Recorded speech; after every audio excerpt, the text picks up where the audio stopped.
খোলা আকাশের নিচে ঘাসের ওপর বসে চলছে চুল কাটা। পাশে কাঁচি, চিরুনি আর কয়েকটি সাধারণ সরঞ্জাম। কেউ দাড়ি ছাড়ছেন, কেউ অপেক্ষা করছেন নিজের পালার জন্য।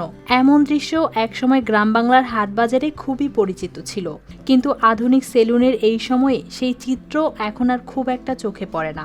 তবুও মাগুরার রামনগর হাটে এখনও টিকে আছে পুরনো দিনের সেই ঐতিহ্য।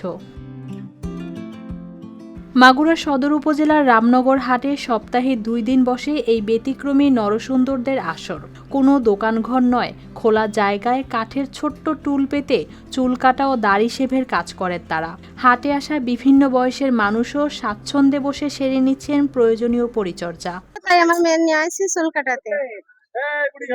বাড়ির কাছে কোনো সেলুনই নেই, তাই জায়গা নিয়ে আসে। নরসুন্দর নির্মল জানান, প্রায় 55 বছর ধরে তিনি এই পেশার সঙ্গে জড়িত। তিব্বত কদুর তেল চুলকে করে শক্ত আর মজবুত, ঠান্ডা মাথায় ভালোবাসার জয়।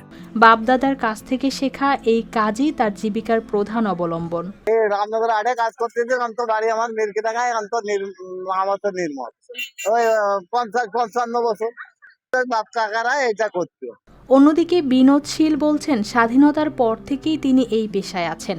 সময় বদলেছে, কিন্তু বদলাননি পেশা। কাম ওই 8 দিনই আনে করি, আর অন্য দিন না। ও তো ধরেন 71 পরের থেকে শুরু হয়েছে কমপক্ষে। আধুনিক সেলুনের সংখ্যা বাড়লেও গ্রামের অনেক মানুষ এখনও পরিচিত পরিবেশ ও কম খরচের কারণে তাদের কাছেই আসেন।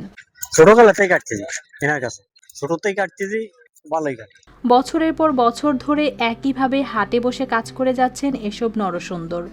আধুনিকতার ভিড়ে অনেক পুরনো চিত্র হারিয়ে গেলেও রামনগর হাটে এখনও বেঁচে আছে গ্রাম বাংলার সেই চেনা দিনের একটি অংশ।